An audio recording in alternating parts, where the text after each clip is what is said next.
Sobre toda essa noite, meu Pai, que Ele não fale o que nós queremos ouvir, mas sim o que Ele tem para falar com a Tua igreja, meu Deus.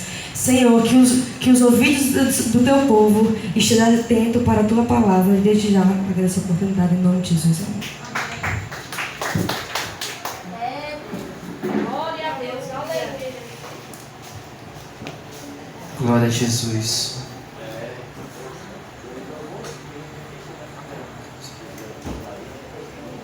Saúdo a igreja mais uma vez com a paz do Senhor, amém? Amém. Glória a Jesus. Glória a Deus. Abram ali vossas Bíblias no livro de 1 Reis, capítulo 16, verso 29, 30 e 31. E quando acabarmos de ler, pulamos para o verso 1 do capítulo 17. Eu vou repetir. 1 Reis, capítulo 16, versículo 29, 30 e 31. E pulamos para o verso 1 de 17. E enquanto você folheia a sua Bíblia, eu quero externar minha gratidão a Deus por essa riquíssima oportunidade de mais uma vez estar diante de sua igreja para pregar a palavra de Deus. Também quero agradecer pelo convite à irmã Ivete, ao qual me fez o convite de estar nessa casa hoje para falar de Deus e o que Ele tem preparado para nós. Glória a Jesus. E também pela confiabilidade da liderança da igreja que nos concede de estarmos aqui. Que Deus possa abençoar este ministério com grandes bênçãos dos céus. Amém? 1 Reis, capítulo 16, versículo 29 ao 31, e depois o primeiro do 17, que diz assim: E Acabe, filho de Oni, começou a reinar sobre Israel no ano 38º de Asa, rei de Judá. E reinou Acabe, filho de Oni, sobre Israel em Samaria 22 anos. E fez Acabe, filho de Oni, o que era mal aos olhos do Senhor, mais do que a todos os que foram antes dele. E sucedeu que, como se fora coisa leve de andar nos pecados de Jeroboão, filho de Nebate, ainda tomou por mulher Jezabel, filha de Etibaal, rei dos Sidônia, e foi e serviu a Baal, e se encurvou diante dele. Verso 1 de 17, que diz assim: Então Elias, o tisbita, dos moradores de Gileade, disse a Acabe: Vive o Senhor, Deus de Israel, perante cuja face estou, que nesses anos nem orvalho nem chuva haverá, senão segundo a minha palavra. Podem tomar vossos assentos em nome de Jesus. Meus queridos, esses versículos que nós acabamos de ler faz menção de um pequeno trajeto, de uma grande trajetória da nação israelita na face da terra. Peço para que você deposite toda a sua atenção na mensagem nessa noite e esqueça os problemas que ficou para trás, para que você possa ser abençoado por esta palavra em nome de Jesus.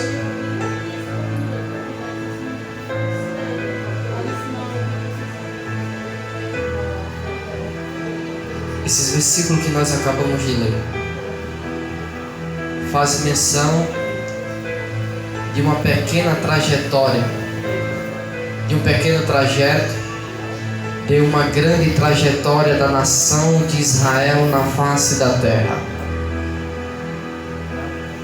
Bem sabemos que Israel foi o nome dado a Jacó, quando ele teve uma briga com o anjo, e o anjo abençoou, dizendo: agora por diante não se chamarás Jacó, e sim Israel. Foi onde os filhos de Jacó cresceram no palácio de Faraó no Egito. Cresceu o número dos israelitas no palácio de Faraó. E como o número de pessoas estavam crescendo, Faraó passa a oprimir o povo de Deus, porque surgiu outro príncipe, outro rei, filho do rei, que não conhecia a história de Israel. Então eles passam a oprimir. Só que chega uma hora que Deus resolve libertar todo esse povo das garras de Faraó do Egito. Então liberta o povo de Israel. O povo de Israel peregrina durante 40 anos no deserto. Depois de 40 anos no deserto, eles vão pisar a terra prometida. E quando vão para a terra prometida, liderada por Moisés, até aí Israel tinha juízes e não rei. Só que chega um período da história de Israel que Israel olha para os reis vizinhos e eles sentem vontade de também ter um rei, e eles pedem para Deus um rei, e Deus levanta Saul como rei de Israel. Só que Saul foi perverso aos olhos de Deus. Saul perverteu a lei de Deus, e Deus o rejeita Saul como rei. Depois de Deus ter rejeitado Saul como rei, ele levanta Davi, filho de Jessé, para ser rei de Israel. Então Davi já vai sendo o segundo rei de Israel. Só que o ser humano tem seus tempos de vida aqui na terra contados. E Davi vai a óbito. Só que ele deixa seu filho Salomão como sucessor e rei de Israel. Salomão toma por Israel o reinado e começa a reinar em Israel. Só que como Davi e Saul também teve o seu tempo de reinado em Israel, também Salomão teve o seu tempo limitado de liderar ou de reinar em Israel, porque chegou a sua época de ir a óbito, de descer à sepultura. Glória a Jesus. Então, depois de Salomão ter sido rei em Israel, o seu filho Roboão torna a ser rei de Israel. Só que quando Roboão, filho de Salomão, ele torna a ser rei de Israel, a Bíblia vai dizer que uma grande multidão o seguia outro homem chamado Jeroboão. É necessário você gravar isso em sua mente. Quando Roboão ele torna a ser rei de Israel, a Bíblia vai dizer, presbítero, que uma grande multidão o seguia o homem chamado Jeroboão. Como tamanho grande era essa multidão que seguia Jeroboão, essa multidão resolve levantar Jeroboão também como rei de Israel. Até Salomão, Israel tem um reino unido. Quando Roboão torna a ser rei de Israel, que também levanta Jeroboão como rei, Israel passa a ser um reino dividido.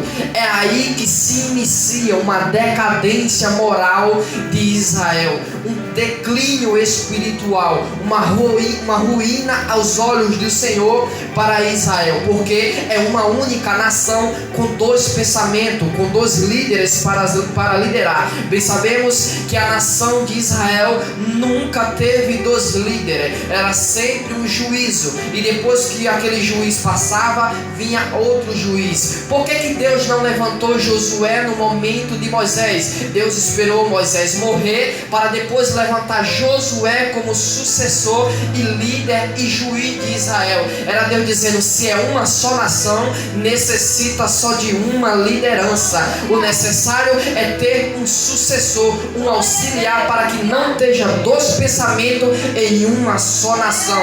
Porque quando tem-se dois pensamentos em uma só nação, a nação vai ficar dividida.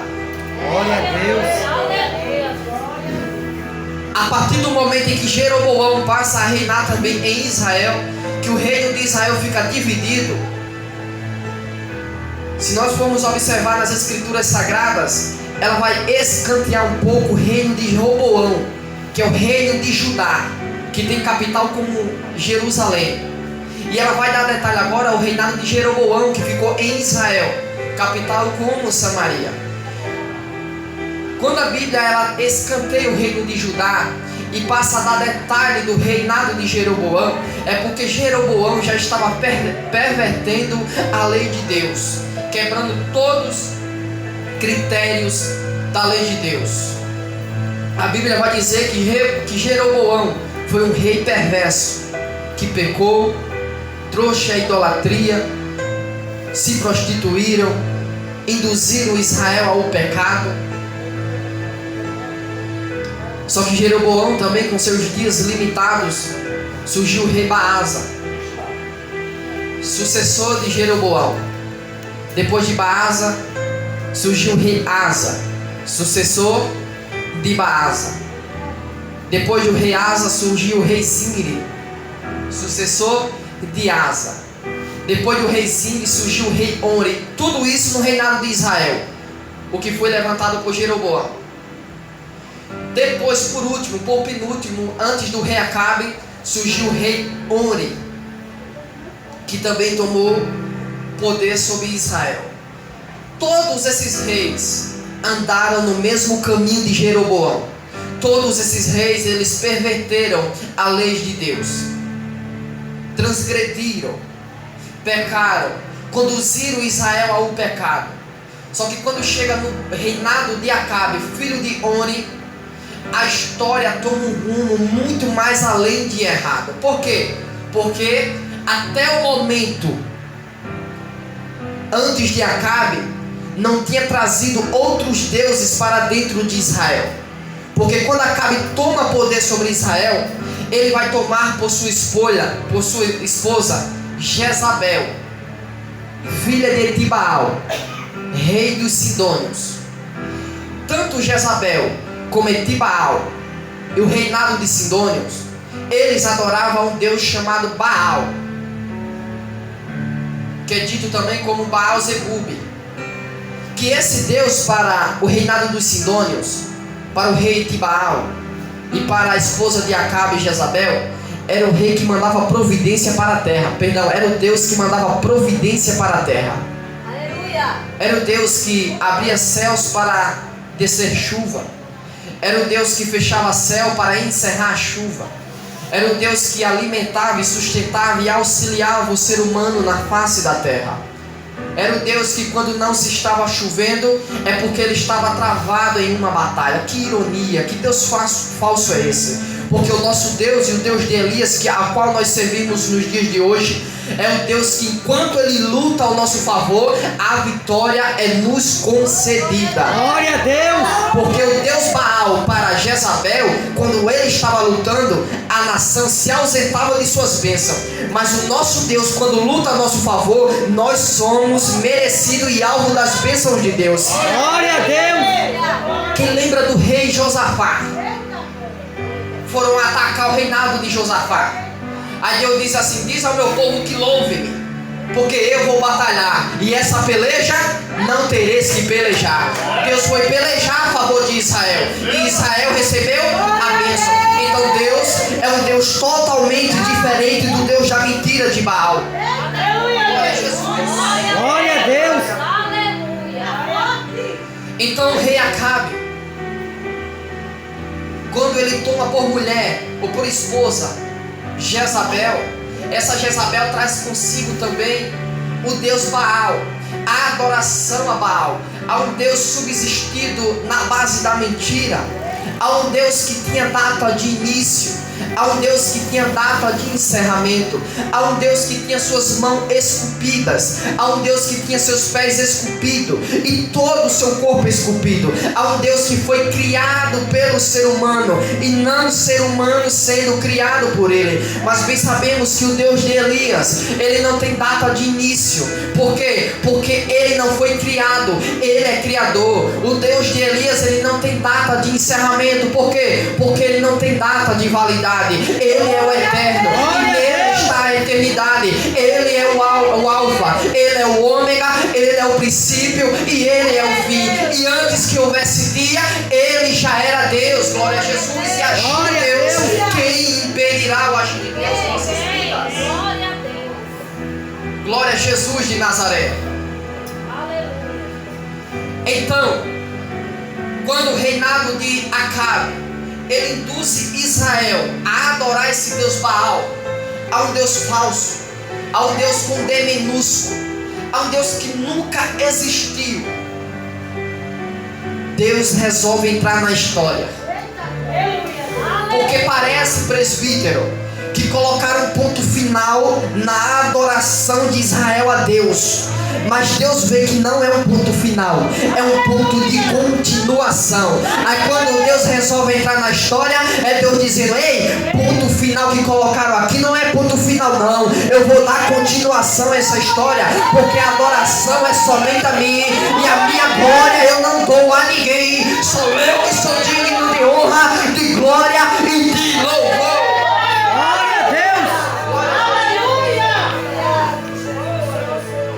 Meus queridos,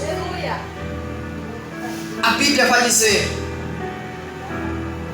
que quando Deus levanta Elias como profeta de Israel, há muito tempo que Israel já estava precisando de uma profecia, desde o tempo do reinado de Jeroboão. Porque quando Jeroboão começou a reinar em Israel, ele já começou a induzir Israel ao pecado. Então já precisava sim de uma presença de Deus, de uma exortação de Deus. Passou o rei Jeroboão, passou o rei Baasa, passou o rei Zimri, passou o rei Oni, passou o rei Asa, e chegou o rei Acabe, ao qual induziu Israel à adoração ao Deus falso. Então, pastor, presbítero, quando Deus vai levantar Elias como profeta, há muito tempo que Israel já estava precisando de Elias. Desde o tempo de Jeroboão, desde o tempo de Baasa, desde o tempo de Zimri. Todo o cenário de idolatria de Israel já está pronto para ser confrontado por um homem de Deus. Então quando Deus vai levantar Elias como profeta de Israel, há muito tempo que Israel já estava precisando de Elias. Sabe o que Deus estava dizendo a Elias? Elias, eu vou te levantar, mas há muito tempo já tem uma missão para ser cumprida por você. Glória a Deus! Eu vou repetir porque você não entendeu não. Olha para mim. Quando Deus vai levantar Elias como profeta de Israel, há muito tempo que Israel já estava precisando de Elias. Era Deus dizendo a Elias: Elias, eu vou te levantar, mas a tua missão já está pronta há muito tempo. Eu vou te levantar, mas já tem um propósito para você vivenciar há muito tempo. Sabe o que Deus está dizendo nessa noite para a tua vida? Antes de eu te levantar nessa terra, já se tinha uma missão pronta para ser cumprida por você. Glória a Deus! Glória a Jesus. Quando Deus vai levantar Moisés como líder de Israel, há muito tempo que Israel já estava precisando de uma liderança. Quando Deus vai levantar Davi como rei de Israel, há muito tempo que Israel já estava precisando de um rei, porque Deus já tinha rejeitado Saul como rei. Era Deus dizendo a Moisés: Moisés, eu vou te levantar, mas Israel já está precisando de você há muito tempo. Davi, eu vou te levantar, mas há muito tempo que Israel já está precisando do teu reinado. Então quando eu te levantar para ser profeta, para ser rei, para ser sacerdócio, para ser presbítero, diaconato, pastor, nunca diga que não tem nada para fazer, porque eu não levanto um homem sem antes já ter uma missão para ele cumprir.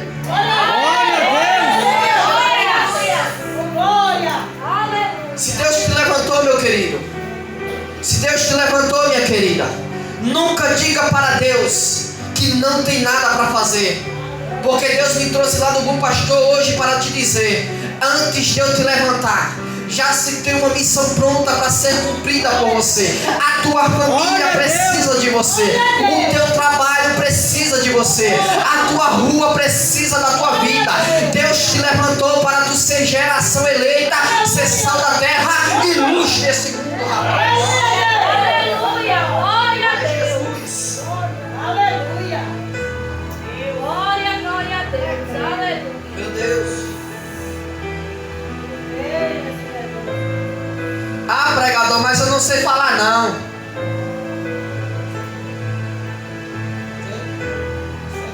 Era menino. Quando Deus levanta Moisés, Moisés disse: que é Deus? Sou gago. que é que Deus disse a ele? Vai, teu irmão Arão está lá te esperando para ser o teu porta-voz.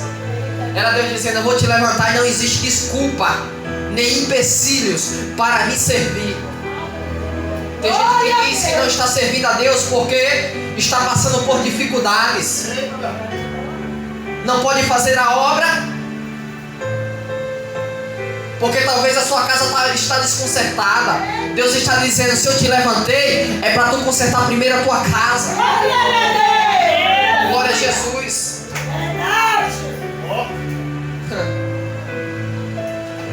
A pessoa nunca passa corretivo em uma coisa correta. Passa corretivo em uma frase para escrever uma nova frase em cima. Se Deus te levantou, não é porque tudo está certo, não. Eu vou repetir. Se Deus te levantou, não é porque está tudo certo, não. É para Ele te usar e consertar todas as coisas. Então nunca diga a Deus que não vai servir a Ele porque está tudo desconcertado. Deus está dizendo, se eu te levantei, é porque eu quero consertar a vida de pessoas através de tua vida. Glória a Deus!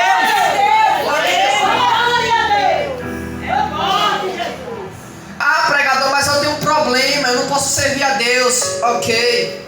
Quando Jesus ia andando com seus discípulos, os seus discípulos avistaram um cego de nascença. Eles perguntaram a Jesus, Jesus, quem foi que pecou? Foi ele ou os pais dele? A Jesus disse, ninguém pecou. Isso aconteceu para que a glória de Deus se manifestasse na vida dele. Era Jesus dizendo, ei, enquanto vocês veem o problema, eu vejo o propósito na vida do irmão. Sabe o que Deus está dizendo? Enquanto você vê problema na tua vida, enquanto tu vê problema na vida do irmão, Deus está dizendo, eu transformarei problemas em propósito nessa noite. Assim diz o Senhor. Glória a Deus! Glória a Jesus. Meu Deus. Aleluia. Meus queridos, a Bíblia não faz menção de um contexto histórico ou pessoal, conjugal de Elias. Nós só sabemos que ele era um tisbita dos moradores de Gileade. A Bíblia não faz menção se ele era um capitão, se ele era um guarda, se ele era um fazendeiro, se ele era um copeiro. Não.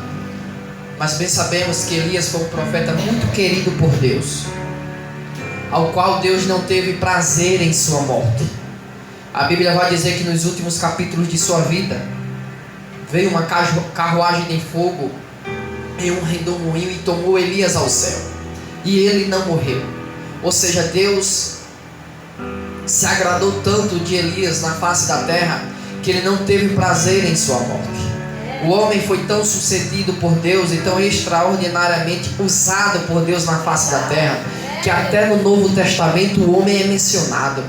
Lá no Monte das Transfigurações, Elias aparece juntamente com Moisés e com Jesus e alguns dos seus discípulos. Elias também é o homem ao qual tem historiadores, pastor presbítero, que diz que ele também vai descer na grande tribulação para pregar a palavra de Deus. Há quem diga também que o espírito de Elias estava sobre João Batista pregando no deserto, pregando arrependimento e pregando o batismo. Então, foi um profeta tão querido por Deus que Deus não teve prazer em sua morte. Nos últimos capítulos de sua vida, ele não morreu, ele foi tomado aos céus em vida e ele deixou a sua unção com seu sucessor Eliseu. A primeira profecia de Elias para Acabe foi dizer a Acabe: vive o Senhor, Deus de Israel, perante cuja face estou, que nesses próximos anos não haverá orvalho e nem chuvas. Por que Elias ele profetizou isso para Acabe? É porque o Deus Baal para Acabe era um Deus que trazia providência para a terra. Era um Deus que abria céus para descer chuva. Era um Deus que fechava céu para encerrar a chuva. Era um Deus que trazia providência e fertilização na terra. Então, quando Elias profetiza para Acabe dizendo que não vai haver orvalho nem chuva, era Elias dizendo que manda no céu não é Baal, que manda na terra não é Baal, que manda no céu é quem criou os céus, que manda na terra é quem criou a terra. É o Deus de Abraão, é o Deus de Isaac, é o Deus de Jacó, é o Deus de meus pais, e é o Deus de Israel quem faz descer chuva do céu para a terra. Glória a Deus. Isso daqui é muito forte, preste atenção numa coisa. Quando Elias vai profetizar para Acabe, presbítero, assim que ele profetiza, o céu já se fecha. Naquela mesma noite já não houve mais orvalho, naquele mesmo dia já não houve mais chuva. Então foi uma profecia instantânea. Assim que ele profetiza, o céu já se fecha. Foi uma profecia instantânea. O que é instantâneo? É algo que é rápido. Diferença de macarrão para miojo. Macarrão é de 10 a 15 minutos. Miojo é de 2 a 3 minutos que já fica pronto. É um produto instantâneo. Assim que Elias profetiza para Acabe, o céu já se fecha. Foi uma profecia rápida. Mas para Acabe, presbítero, não foi uma profecia rápida. Porque para Acabe era normal passar um dia sem chover.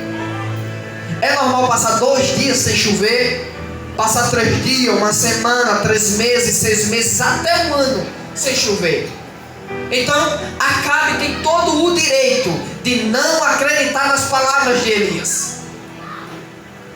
Porque é normal passar um dia sem chover. É normal passar 2 dias sem chover. Então, Acabe vai percebendo que as palavras de Elias é verdadeira com o passar do tempo. Presbítero, é com o passar do tempo que Acabe vai percebendo que as palavras que saíram da boca de Elias tinha sim resultado.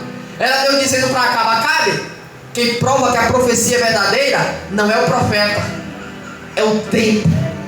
Porque foi com o passar do tempo que Acabe foi percebendo que as palavras de Elias tinha sim fundamento, que as palavras de Elias tinham sim resultado. Era Deus dizendo: não é no tempo do profeta que a profecia se cumpre, não é o tempo dos ouvintes que a profecia se cumpre, é no tempo de Deus que a profecia vai se cumprir.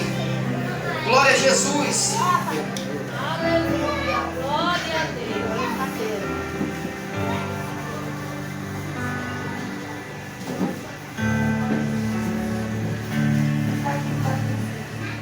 Meus irmãos, queira me desculpar, mas ninguém prega para a parede. Glória a Deus. Eu estou pregando para as pessoas. E se você está no culto, é para ouvir. Quando terminar o culto, você conversa e você passeia. Tenha reverência. Amém? Meus irmãos, quando Elias profetiza para Acabe, assim que ele profetiza, a profecia já acontece. Mas foi com o passar do tempo que Acabe foi percebendo que a profecia era assim verdadeira.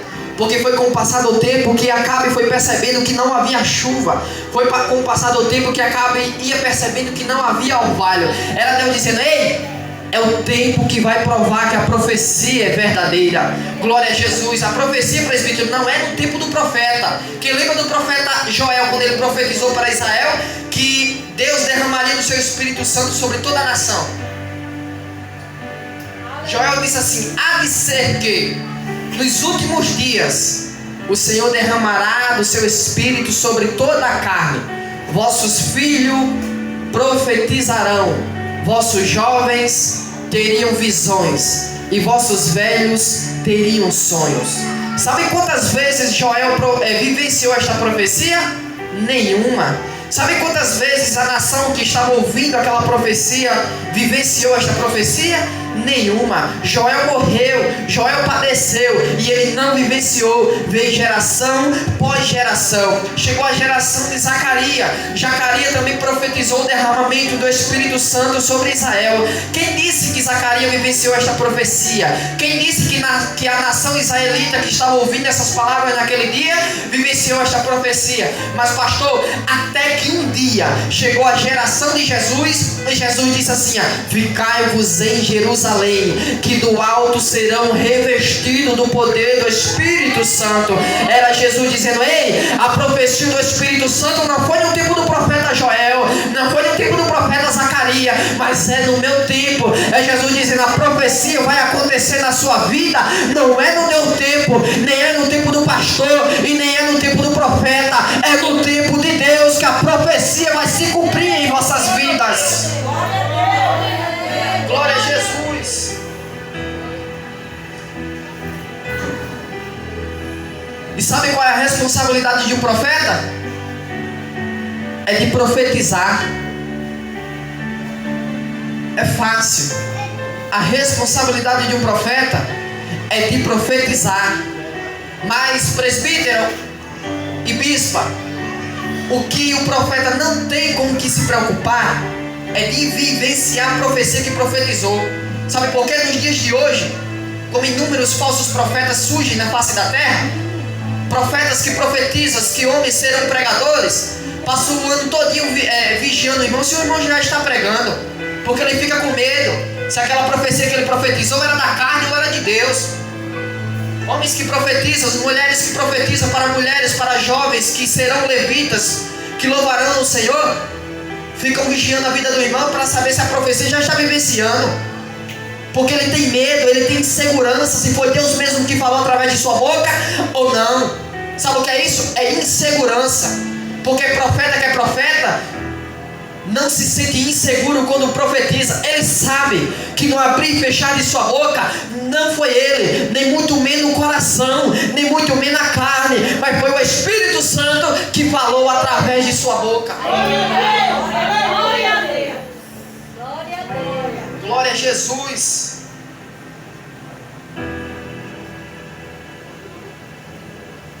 Profeta não tem com que se preocupar de vivenciar a profecia.